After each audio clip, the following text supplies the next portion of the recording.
बनारसी दास गुप्ता ने अपना ठिकाना बदल के दादरी से भिवानी कर लिया। भिवानी आ गई। भिवानी आने के बाद इनकी स्थिति ये थी कि जब भी कुछ भी खाने के लिए तो था ही नहीं, न पैसे थे साथ में। ये झंडे के कुर्ता पहनते थे, मैं आपको बताऊं, और रबड़ की चप्पलें होती थी। अच्छा, ये स्थिति थी बनारसी दास गुप्ता की। और जैन चौक में रहते थे।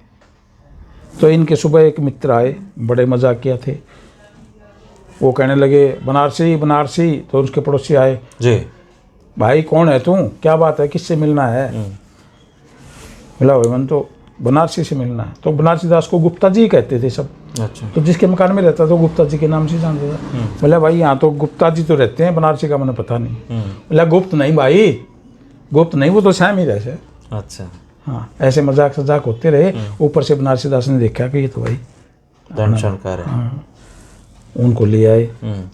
फिर उसको भी समझाया कि भी आज़ादी के लिए ऐसे ऐसे करना पड़ेगा। रोटी का क्या जुगाड़ है? बोला रोटी का नहीं, आज़ादी का जुगाड़ बैठाना है। तो इस तरह से इनका एक पूरा टोला हो गया जी। ये लोग दिन में गांव-गांव जाते, आज़ादी के गीत गाते। आज़ादी मिल गई? मिली नहीं थी जी। आज़ादी मिलने के बाद तो फिर बातें बदल गई। तो फिर इन्होंने कारोबार क्या किया बनारसी दास? बस यही गांव-गांव घूमते, बस घूमते थे, गांव-गांव घूमते। तो इन्होंने कोई नौकरी वोकरी भी की ना, वो आज़ादी के बाद। आज़ादी के बाद? आज़ादी के बाद ये अध्यापक लगे TIT स्कूल में। TIT school? हाँ, आज़ादी तक इन्होंने कोई काम नहीं किया। TIT स्कूल में अध्यापक लगने के बाद फिर राजनीति में कैसे? राजनीति में बस ये राजनीति की उठापटक थी। तो पहला चुनाव कब लड़ा उन्होंने?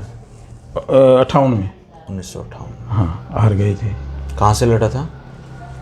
दादरी से। दादरी से हार गए? हार गए। फिर 58 के बाद 62 में लड़ा, तब भी हार गए? स्वतंत्र रूप से समाजवादी पार्टी से हार गए।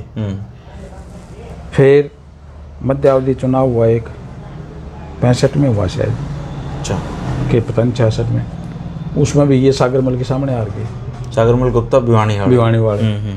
67 में फिर चुनाव हुआ जी। अच्छा, तो इनको कांग्रेस की टिकट, तब तक तो हरियाणा बन गया था 68 में। तो 66 में बन गया था हरियाणा। तो 68 में कांग्रेस की टिकट मिली इनको भिवानी से, और ये विजयी रहे। अच्छा, उधर तो शाम से बंसीलाल की बन गई। दोनों की जोड़ी थी। जोड़ी का मित्रता थी घनिष्ठ। मतलब बंसीलाल जी साथ तब मित्रता थी इनकी? उससे भी पहले की, उसकी भी अलग कहानी है, मैं आपको बताऊंगा। देखो तो मेन किस्सा ये है कि चुनाव लड़ा इन्होंने और ये अध्यक्ष बने बंसीलाल की सरकार में। अध्यक्ष बनने के बाद काम बंसीलाल का नहीं चला, तो इसका रिजाइन करवा के इसको IPM बनाया, इरिगेशन एंड पावर मिनिस्टर। और इनकी बड़ी अच्छी तिगड़ी रही। बड़ी गांव-गांव सभा में ये यही कहते थे कि हम शरीर दो हैं, जान एक। पड़ोसी भी तो थे ये? पड़ोसी भी थे। गुप्ता जी ने ये कॉलोनी काटी थी। अच्छा, उस लड़के के नाम से विजय। विजय इनका लड़का था। जो एक प्लॉट बंसीलाल जी को दिया? बंसीलाल को दिया। अंगूरी लाल जी थे किन के साथी, उनको दिया। एक हमारे गांव के ही होते थे बनारसी दास के साथ कोठी। इनका बिगाड़ कैसे हुआ फिर? बिगाड़ तो इसलिए हुआ जी कि सुरेंद्र जी का बीच में काफ़ी हस्तक्षेप हो गया। अच्छा, सुरेंद्र जी के हस्तक्षेप के कारण फिर बनारसी दास जी और इनकी बिगड़ गई। हाँ जी। तो बनारसी दास जी मुख्यमंत्री 2 बार रहे? 2 बार। एक बार वो रहे, एक बार 77 से लेकर के इमरजेंसी लगी ना जी, 75 में बने थे ये, और 77 तक रहे। 75 में बंसीलाल रक्षा मंत्री बने, ये चीफ मिनिस्टर बने। अच्छा, तो उस समय तो ऐसा कहा जाता है कि बनारसी दास जी एक डमी मुख्यमंत्री थे और सारे फैसले तो बंसीलाल जी लेते थे। वो तो देखो, लोग तो जैसा कहेंगे सुनना ही पड़ेगा, परंतु वास्तव में क्या बात थी कि सुरेंद्र जी का हस्तक्षेप था, बंसीलाल जी का हस्तक्षेप, सुरेंद्र जी का बड़ा हस्तक्षेप था। इस वजह से फिर आजाद ये इमरजेंसी घोषित हुई। तो इनको इस्तीफा क्यों देना पड़ा? इमरजेंसी लग गई, चुनाव हुआ, चुनाव हार गए। सन 77 में बंसीलाल जी भी हार गए थे, बनारसी दास भी हार गए थे। चंद्रावती जीती थी बंसीलाल के खिलाफ 61,000 वोटों। तो फिर ये उसके बाद ये लोकदल के साथ आ गए थे। फिर हार के बाद एक कमीशन बैठा बंसीलाल जी के खिलाफ, उसमें बनारसी दास गुप्ता ने गवाही दी इसके खिलाफ। बंसीलाल जी के खिलाफ गवाही दी और वो अरेस्ट हुए। अच्छा, जिसको हथकड़ी लगा के? हाँ, गोरखनाथ जी जज होते थे और बनारसी उसको बंसीलाल को हथकड़ी लगा के, यहीं से वो दोस्ती दुश्मनी में बदल गई जी। अच्छा, उसके बाद ही इनके रास्ते अलग अलग। फिर देवलाल जी के साथ इनके संपर्क हुए, इन्होंने फिर चुनाव लड़ा, ये जीते, वित्त मंत्री बने, फिर चीफ मिनिस्टर बने। फिर चौटाला जी हावी हो गए, फिर ओम प्रकाश जी चौटाला, उन्होंने फिर इनको भी हटा दिया, खुद बने। तो वो तो 4-5 मुख्यमंत्री हाँ, बदले। फिर हुकम सिंह बने, फिर ओम प्रकाश चौटाला बने, फिर गिर गई सरकार। इस तरह से वो नाटकबाजी होती रही। होती रही। अच्छा, सरकार गिरी तो तब तो आप उनके साथ आ चुके थे उस दौरान? मैं तो इनके साथ तो पहले ही था। अच्छा, इनके साथ तो जिस दिन मुख्यमंत्री ये थे उस दिन भी आप साथ थे, मतलब सरकार गिरी? सरकार की हम तो यहाँ रहते थे जी, कोठी पे। अच्छा, इनके पिताजी तो उसी समय वो पुलिस हट गई होगी? हाँ, वो तो जब ही जी इनके पिताजी जाते थे चंडीगढ़। ओम प्रकाश जी? ओम प्रकाश जी, ओम प्रकाश भारद्वाज जी साथ रहते थे हमेशा? वो साथ, क्योंकि पिए थे ना वो तो। अच्छा अच्छा और मैं रहता था कोठी पे, अच्छा। क्योंकि मैं गवर्नमेंट का एम्प्लॉय था, लेक्चरर था मैं। दिन में पढ़ाते थे और बाकी टाइम वहाँ? बाकी वहाँ जाता था, फिर शाम को मेरे घर चला जाता था। अच्छा। लेकिन जो अंतरंग बातें होती थी ना, वो मेरे से छुपी हुई नहीं थी। अच्छा, नहीं, इनके पिताजी छुपाते थे। वो चौबे बंसीलाल के बारे में क्या कहते थे? वो उनकी बुराई नहीं करते थे जी। अच्छा, कभी नहीं की? ना, हम एक दो प्रकरण छेड़ते ना तो कहते ही तुम्हारे काम की बात नहीं है। अच्छा। हाँ, छोड़ो इस बात को, जो बीत गई सो रात गई। अच्छा, छोड़ो उस बात को। उन्होंने कभी बंसीलाल की बुराई। उनके ऊपर एक बार हमला भी हुआ था ना? हाँ, अनाज मंडी में क्या था वो? गोली चली थी एक, उनके पाँव में गोली लगी थी ना? छाती में लगी थी जी। छाती में लगी थी? वो किसने चलवाई थी? बस ये तो नहीं कह सकते, लेकिन लोग बागों ने तो ये कहा था भी ओम प्रकाश चौटाला की देन है ये। वो तब मुख्यमंत्री ओम प्रकाश चौटाला जी थे, से थे। परंतु बणियों का सम्मेलन था अनाज मंडी क्या में। उन्होंने मुख्यमंत्री हटने से इनकार कर दिया था क्या? एक नहीं। और क्या था कि राजनीतिक बातें खुल के बाहर तो आती नहीं है, परंतु ओम प्रकाश चौटाला बाहर तो कहते थे इनको पिताजी हाथ लगाते थे पैरों को, अच्छा। और अंदर से इनको काटना। चौटाला साहब? चौटाला साहब तो बनारसी दास जी तो चौटाला साहब की तो कह देते होंगे ये ठीक आदमी नहीं है, ऐसी कोई बात? हाँ, वो तो खैर राजनीतिक रूप से तो सभा में भी कह देते थे वो, परंतु हम जब बैठते थे ना तो हमें पॉलिटिकल बातें करने के रोक देते थे। अच्छा, एक ऐसा दौर भी आया है जब बंसीलाल और बनारसी दास जी दोनों के बीच में दोस्ती हुई है बुढ़ापे में? नहीं हुई? कभी नहीं। ऐसा बिगड़ने के बाद भिवानी में ऐसी चर्चाएं भी हैं कि बंसीलाल जी उनको फोन करके पूछते थे कि टेलीफोन ठीक है क्या? नहीं, ऐसे बंसीलाल की पत्नी पूछती थी।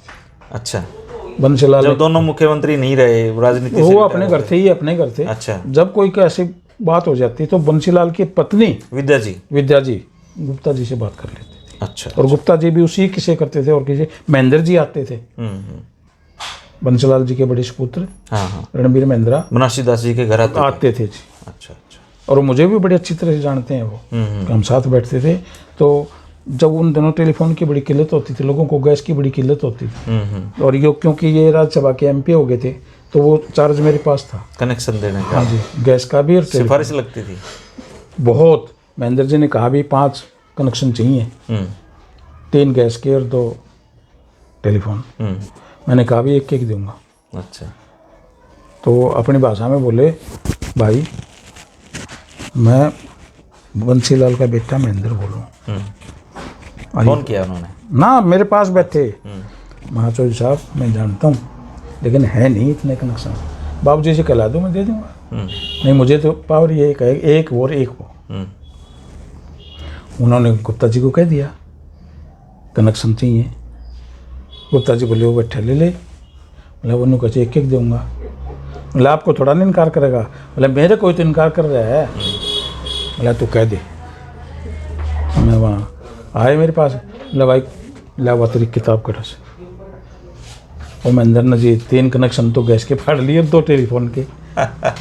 एक कॉपी सी होती थी। हम ले दस्तखत कर। हाँ जी, मेरे दस्तखत नहीं चलेंगे, बाबूजी के चलेंगे। ले तो करवा ले। मैं गया, मैं कहा लो जी। बोला क्या? मैं कहा जी वो महेंद्र ने फाड़ लिया। मैंने दे दी, कोई बात नहीं, मैं दस्तखत कर दो। उन्होंने दस्तखत कर दिए, मैंने लाके उनको कूपन दे दिए।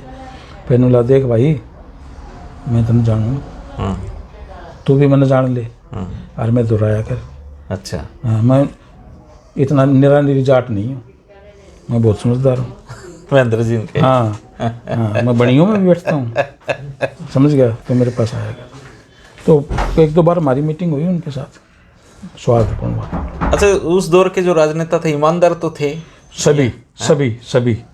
अच्छा, हमने किसी के बारे में ये नहीं सुना कि वो ये खा गया और वो ये खा गया। आज की तरह तो राजनीति थी ही नहीं पहले। आज तो एक व्यवसाय हो गया। मतलब कोठी पे बैठने वाले लोगों के बीच में ये बात नहीं होती थी माल नहीं, मतलब ही नहीं जी। अच्छा। इनकी जब पुस्तक लिखी मैंने तो ये राज्यसभा के एमपी थे, हट गए थे बल्कि, और इनका 75वां जन्मदिन मनाना था तालकटोरा स्टेडियम दिल्ली में। मैं इनके साथ था, मेरा ऑफिस था हरियाणा भवन दिल्ली में, कोपरनिक्स मार्ग पर।